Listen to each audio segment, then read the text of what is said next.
Hi everyone, welcome to mister and missus Rajanikrishna YouTube channel. ఈరోజు అమ్మ వాళ్ళ ఇంట్లో సాంబార్ చేస్తున్నాను. చింతపండు నానబెట్టున్నా, పప్పు ఉడుకుతుంది కుక్కర్లో. పప్పు ఉడికిపోయిందండి. మీలో ఎంతమందికి సాంబార్ అంటే ఇష్టం? ఎవ్రీ సాటర్డే మా చిన్నప్పుడు అమ్మ సాంబార్ చేసి పెట్టేది.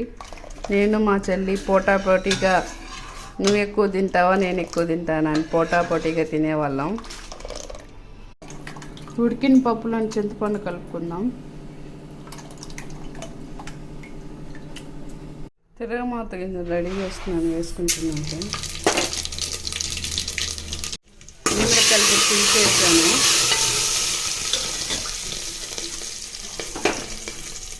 ఎర్రగడ్డ తెల్లగడ్డ వేస్తున్నాను. మీరు ఎంతమంది ప్రతి కర్రీలో తెల్లగడ్డ వేస్తారు? మా మమ్మీ ప్రతి కర్రీలో తెల్లగడ్డ వేస్తారు.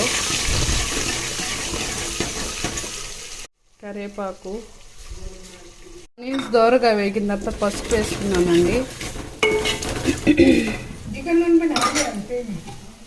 ఇప్పుడు వెజిటేబుల్స్ కూడా వేసేద్దాం.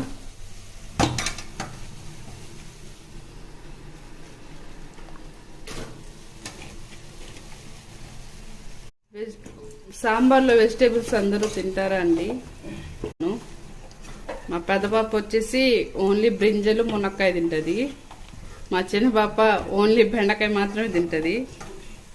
తగినంత ఉప్పు వేసుకున్నాను, స్పూన్ కారపొడి వేసుకున్నాను. చిన్న మంట మీదే ఫ్రై అవనిద్దాం వెజిటేబుల్స్ని. కాసేపు మూత పెట్టుకుందాము. కూరగాయలు ఉడికిపోయాయి. ఇప్పుడు చింతపండు కలిపిన పప్పు ఇందులో వేసేసుకున్నాము.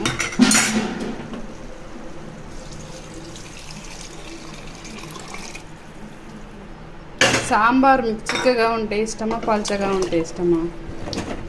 నాకు కొద్దిగా తిక్కుగా ఉంటేనే ఇష్టము. 5-6 టమాటాసు, గ్రీన్ చిల్లీ కూడా ఇప్పుడే వేసేసుకుందాము పప్పుతో పాటు.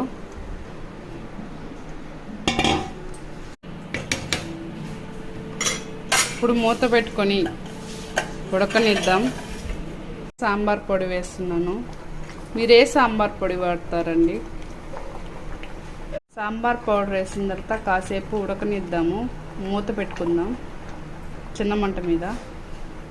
సాంబార్ పొడి వేసిన తర్వాత 10 మినిట్స్ ఉడకనిచ్చాను. కొత్తిమీర వేసుకుంటున్నాను. ఫైనల్లీ రెడీ అయిపోయిందండి సాంబార్.